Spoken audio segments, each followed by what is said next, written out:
Sir ఫోన్‌లు కూడా అలో ఉండదంటారా sir rave పార్టీలకి? అంటే అటెండ్ అయ్యే వాళ్ళెవ్వరు కూడా ఫోన్‌లు తీసుకుపోకూడదు లోపలికనని. అంటే అది కూడా పెడతారు. ఎందుకంటే ఫోన్లు వచ్చాయంటే వాళ్ళు ఎక్కడున్నారో తెలిసిపోతుంది. లొకేషన్ అదంతా తెలిసిపోతుంది కదా! సో, కాబట్టి ఆ రెస్ట్రిక్షన్స్ అంటే ఫోన్లు తీసుకురాకుండా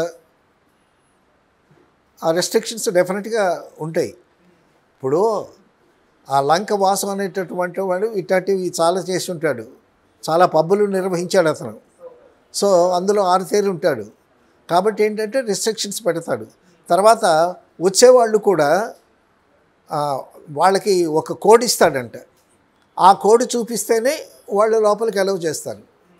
సో, ఆ కోడ్ వేరే వాళ్ళకి తెలీదనమాట.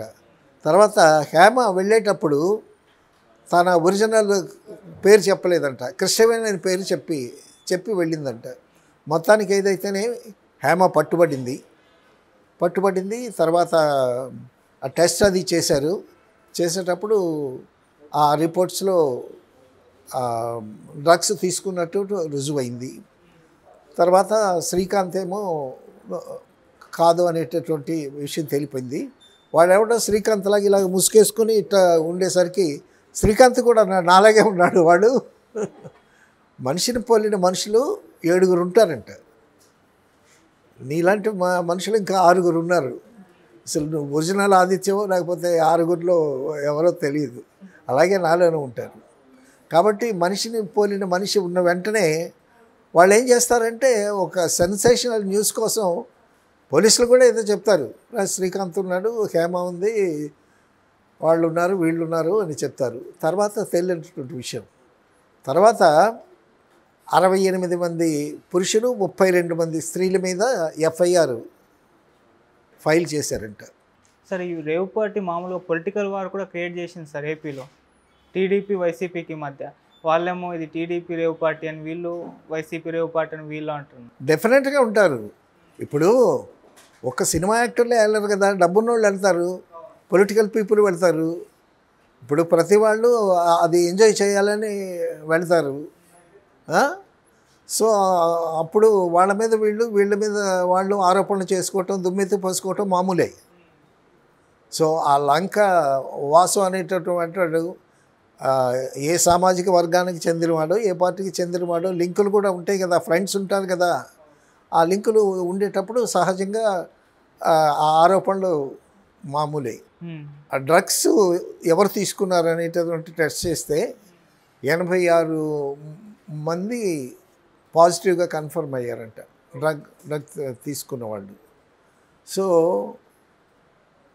ఇప్పుడు మనకు తెలియకుండా గుట్టు చప్పుడుగా లోపాయికారిగా ఎన్నో జరుగుతూ ఉంటాయి. ఆ జరిగిన ప్రతిదీ సమాజానికి తెలియకపోవచ్చు. ఇటువంటివి జరిగితే ఒక ఫామ్ హౌస్లో, పెద్ద ఫామ్ హౌస్లో, అది ఆ వాసు అనేవాడి బర్త్డేని అరేంజ్ చేశాడు. ఆంధ్రాలో చేస్తే తెలిసిపోతుందని చెప్పి చిత్తూరు ఫ్రెండ్స్ని కలుపుకొని బెంగళూరు, కర్ణాటక స్టేట్లో ఎలక్ట్రానిక్ సిటీలో ఎక్కడో ఫామ్ హౌస్లో అరేంజ్ చేసుకున్నాడు. సో, ఇది పబ్లిక్ అయిన తర్వాత ఇప్పుడు ఇది ఎందుకు సంచలనం అయిందంటే, ఇప్పుడు మనది చాలా పటిష్టమైన కుటుంబ వ్యవస్థలో జీవిస్తున్నాం మనం. ఒక తల్లి, తండ్రి, పిల్లలు, ఒక చక్కని కుటుంబ వ్యవస్థలో బ్రతుకుతున్న మనకి ఇవన్నీ చాలా ఆశ్చర్యకరంగా ఉంటాయి. అసలు సమాజం ఎటుపోతుంది, మనం ఎటు వెళ్తున్నాము, సో మందు తాగటం ఏంటి, బట్టలిప్పు డ్యాన్స్ చేయటం ఏంటి, తర్వాత వ్యభిచారం చేయటం ఏంటి, దానికి ఇంత ఖర్చు పెట్టడం ఏంటి, దాన్ని కొంతమంది నిర్వాహకులు దాన్ని ఒక వాళ్ళ స్వప్రయోజనానికి ఇలాగ ప్రజల్ని వాడుకోవటం అనేది చాలా చింతించాల్సినటువంటి విషయం. ఇటువంటి వాటిని ప్రతి ఒక్కరూ, గవర్నమెంటే కాదు, ప్రతి వ్యక్తి కూడా ఖండించాల్సినటువంటి విషయం. ఇప్పుడు ఈ రేవ్ పార్టీ సంచలనం అంటున్నామే, ఇది యువతని ఎంత తప్పుదోవ పట్టిస్తుంది. సో, డబ్బులున్న కుర్రాళ్ళు కూడా టెంప్ట్ అవుతారు కదా. సో, ఈ విధంగా ఈ సమాజంలో యువత చెడిపోవటానికి ఒక మార్గం కూడా అవుతుంది. ఒక్కసారి దానికి అలవాటు పడిన తర్వాత ఇక అలవాటు నుంచి బయటికి రావడం చాలా కష్టం. సో, ఏ దేశం తాలూకా భవితవ్యం అయినా సరే యువత మీద ఆధారపడి ఉంటుంది. సో యువత బాగుంటేనే దేశం అభివృద్ధి చెందుతుంది, పటిష్టంగా ఉంటుంది. సో ఇటువంటి ఈ రేవ్ పార్టీలు, రేపొద్దున రేపు పార్టీలు అని వచ్చిన ఆశ్చర్యం లేదు. ఆ రేవ్ పార్టీ అంటే ఏమిటో అర్థం కాదు, రేవ్ అంటే ఏంటో తెలియదు. మొత్తానికి అందరినీ రేవ్ పెట్టారు వాళ్ళు, రేవ్ పార్టీ అని. సో ఇటువంటి కార్యకలాపాలని సమాజంలో ప్రతి ఒక్కరూ ఖండించాలి. ప్రభుత్వాలు కానీ, రాజకీయ నాయకులు కానీ, సమాజంలో ఉండే ఏ వ్యక్తి అయినా సరే వీటిని ఎంతైనా ఖండించాల్సినటి అవసరం ఉంది. ఇటువంటివి ఉత్తరోత్తర జరగకుండా చూసేటటువంటి పోలీసు వ్యవస్థ కూడా దీని మీద నిఘా పెట్టి ఉండాలి. ఆ పోలీసులు వాళ్ళ నిఘాలో దొరకనటువంటి వాళ్ళు వాళ్ళకి పోలీసు వాళ్ళకి అనుమానం వచ్చే దీన్ని ఛేదించారు. ఇది చాలా లార్జ్ స్కేల్లో జరుగుతుందని ఏదో న్యూస్ వస్తుంది, దాన్ని పట్టుకొని వాళ్ళు ఛేదిస్తే ఇదంతా బయటకు వచ్చిందనమాట. సో ఈ విధంగా ఇటువంటి పార్టీలు ఏదోలో క్లబ్కి వెళ్ళి గుట్టు చప్పుడు లేకుండా ఏదో పానీయం సాధించి ఇంటికి రావటం వేరు. అంతేగాని ఇంత పబ్లిక్గా ఇటువంటి రేవ్ పార్టీలు జరిగే సమాజాన్ని చెడుదవ పట్టించేటటువంటి కార్యక్రమాల్ని ఎవ్వరూ కూడా ఎంకరేజ్ చేయకూడదు. ఇటువంటి కార్యక్రమాల్ని క్షమించకూడదు. సార్, ఇప్పుడు మనం ఈ రేవ్ పార్టీలు, ఈ పబ్బులు, ఈ డ్రగ్స్ ఇవన్నీ వింటున్నాం కదా, అంటే ఇప్పుడు ఈ కాలంలో మీ అప్పుడు అంటే మీరు స్టార్టింగ్ ఇండస్ట్రీ నుంచి ఎప్పటి నుంచో ఉన్నారు కాబట్టి ఆ టైంలో ఇటువంటి పార్టీలు అనేవి ఉండేవి సార్? ఈ డ్రగ్స్ ఇష్యూస్ అనేవి ఉండేవంటారా సార్? మేము డ్రగ్స్ అనే పేరు మెడ్రాస్లో ఎప్పుడు వినలా. ఇప్పుడు మేము సినిమా చేసామనుకో, సినిమా ఫినిష్ అయిన తర్వాత ఇప్పుడు మాకు ఒక నిర్మాత సినిమా ఫినిష్ అయింది. ఫినిష్ అయితే ఆయన పార్టీ ఇస్తానని తీసుకెళ్ళాడు. పార్టీ నన్ను తీసుకెళ్ళి ఏదో రెస్టారెంట్కి తీసుకెళ్ళాడు.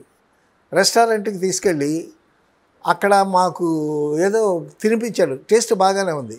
తిన్న తర్వాత తెలిసింది అది పాము అంట. అలాగే ఏదన్నా తమాషాగా అంటే సినిమా ఫినిష్ అయింది, చాలా సంతోషం. ఒక సినిమా ఫినిష్ అవ్వటానికి మినిమం 6 నెలలు పడుతుంది మెడ్రాస్లో ఉండేటప్పుడు. సినిమా ఫినిష్ అయింది, ఇక రిలీజ్కి సిద్ధంగా ఉంది అనేటటువంటి సంతోషంలో మా టెక్నీషియన్స్ అందరినీ ఆ నిర్మాత తీసుకెళ్ళి ఏదో మందు తాగేవాళ్ళు మందు తాగారు, తిన్నవాళ్ళు తిన్నారు. కోడి మాంసం తింటున్నాము. పాము కూడా జంతువే. కోడి తినేటప్పుడు పాము తినటానికే ఉంది.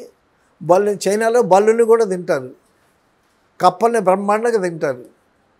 వరల్డ్లో వంటలు చేయటంలో చైనా నెంబర్ 1. అందులో కప్ప మాంసం చాలా రుచి వాళ్ళకి. ప్రపంచంలో బాగా టేస్టియస్ట్ డిష్ కప్ప మాంసం అంట. అందుకే ఇప్పుడు అసలు మన దేశంలో, మన ఆంధ్రాలో కప్పలు అవన్నీ అక్కడికి వెళ్ళిపోతున్నాయి. చైనా లారీలు కప్పలు ట్రాన్స్పోర్ట్ అవుతున్నాయి. సో ఆ ఫుడ్ తప్పులేదు, డ్రింక్ తీసుకోవటం కూడా తప్పులేదు. అది సోషల్ స్టేటస్ అయిపోయింది. ప్రతి వాళ్ళు కాస్త కూస్త తీసుకుంటున్నారు. తాగుబోతుల విషయం వదిలే, ఇప్పుడు డాక్టర్స్ కూడా కొంతమందికి సజెస్ట్ చేస్తున్నారు. ఇప్పుడు మన సినిమా యాక్టర్ మురళీమోహన్ గారు ఉన్నారు. నాగేశ్వరరావు గారు అడిగారు, మురళీమోహన్ నువ్వు రాత్రులు ఏం తీసుకుంటావు అని నాగేశ్వరరావు గారు అడిగితే, నేనేం తీసుకోనండి అని అన్నాడంట. అనంటే నమ్మమంటావా అన్నాడు. లేదంటే నేనేం తీసుకోనండి అని అన్నాడు. కాదయ్యా, ఒక స్టేజ్ వచ్చిన తర్వాత ఒక 2 పెగ్గలు తీసుకుని భోంచేసి పండుకుంటే, సో అది తీసుకోవటం వల్ల ఒక ఉత్తేజం కలుగుతుంది. ఆ ఉత్తేజం కలిగేటప్పుడు నరాలు యాక్టివేట్ అవుతాయి. యాక్టివేట్ అయ్యేటప్పుడు కాస్త హుషారు వస్తుంది. నువ్వు యాక్ట్ చేసేటప్పుడు కూడా నీకు హెల్ప్ఫుల్గా ఉంటుంది కాబట్టి అని నాగేశ్వరరావు గారు చెప్తే, తర్వాత ఈయన స్టార్ట్ చేశాడంట 2 పెగ్గలు తీసుకోవటం. ఆయనే చెప్పాడు కదా. సో మందులాగా తీసుకుంటే బాగానే ఉంటుంది.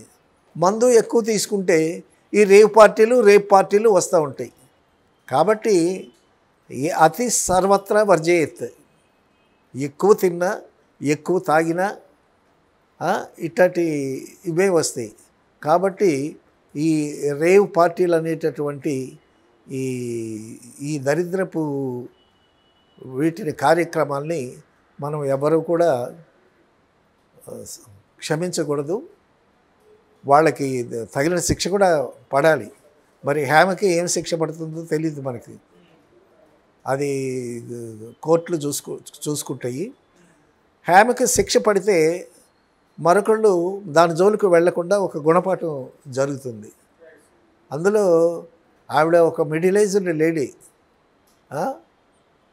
ఏం పోయే కాలం అది.